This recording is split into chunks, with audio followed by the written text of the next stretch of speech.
اعوذ باللہ من الشیطان الرجیم، بسم اللہ الرحمن الرحیم۔ معزز خواتین و حضرات، جی کے ویلی میں آپ کو خوش آمدید کہتا ہوں۔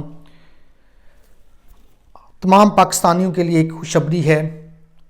وہ دن جس کے لیے پوری قوم نے انتظار کیا، وہ دن آ چکا ہے۔ جی ہاں، وہ تھی گوادر کی جو پورٹ ہے، جو بندرگاہ ہے، اس کا کام شروع کرنا۔ تو آج میں آپ کو خوشخبری سناتا ہوں کہ پہلا انٹرنیشنل فش کارگو اپنا مال لے کر گوادر کی بندرگاہ پر لنگر انداز ہو چکا ہے۔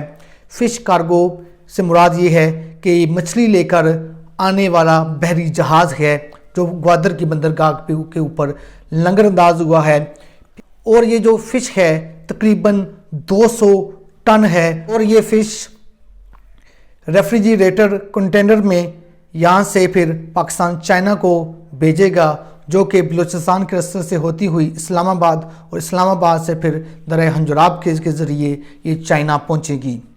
تو صرف اتنا نہیں ہے، بلکہ میں مزید بتاتا چلوں کہ اس کے علاوہ بھی مختلف کارگو کی ویسلز پاکستان میں پہنچ رہی ہے۔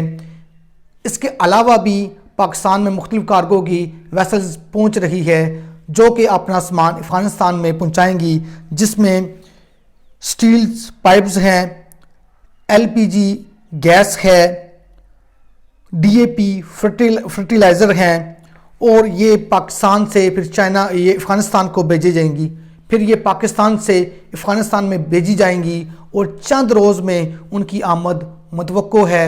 یعنی آپ کہہ سکتے ہیں کہ گوادر پورٹ نے باقاعدہ طور کے اوپر کام کرنا شروع کر دیا ہے، جو کہ پاکستان کے لیے ایک نئے معاشی ترقی یافتہ دور کا آغاز ہوگا۔ میں امید کرتا ہوں کہ میری آج کی ویڈیو آپ کو پسند آئی ہوگی۔ معزز خواتین و حضرات، اگر میری آج کی ویڈیو پسند آئی ہو تو میرے چینل کو سبسکرائب کرنا اور اس ویڈیو کو آگے شیئر کرنا مت بھولیں۔ وما الا البلاغ المبین۔